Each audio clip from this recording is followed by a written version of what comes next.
Derek from Whitetail Research tells about one of the weirdest things he observed while researching deer with a drone for a season.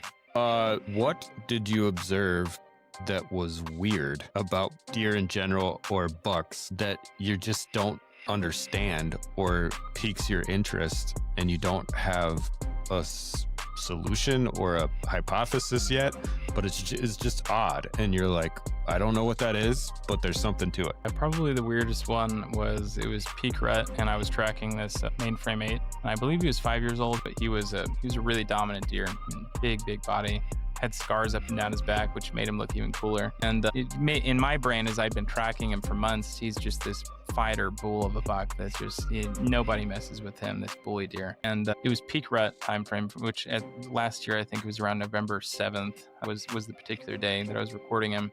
And he was bedded down after his morning travel route, and he'd made a long route, and then he bedded down. He seemed pretty tired at the time. And he had his head down, and he was kind of dozing off, on and off, on and off.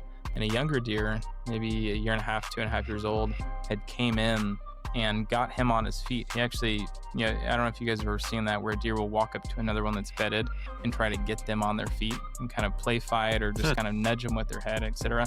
But he got him up on his feet, and the other buck kind of moved around him, and they hung around for a second, and they bedded back down, and 2.5 hours had passed. And initially when I saw that, just that experience, it was like, that was peculiar. Like, why did this mature buck not just maul this younger buck in this situation? Like, and got him off his feet for no reason. And 2.5 hours or 3 hours, I don't remember, had passed, and they decided to get back up for their evening travel route. But whenever they got up, they stood and they cleaned one another for around 30 minutes. We're in peak rut, and the younger deer just sat there in front of the mature buck and cleaned his face and cleaned kind of like back behind his ears and down his neck. And then the mature buck, vice versa, cleaned the 2-year-old buck, or 1.5, whatever he was, for 30 minutes throughout this entire time. I recorded the entire thing. And it was like, what are you two doing? Like, what's the is there a relationship? Are you his dad? Are you guys actually somehow brothers and I don't realize it? Like, why are you guys so bonded to one another? The fact that you can clean each other in the middle of peak rut. Because I've watched the mature 8 walk within range of a lot of other bucks, and he had many different interactions where he'd lower his head and pin his ears back. He didn't like a lot of deer.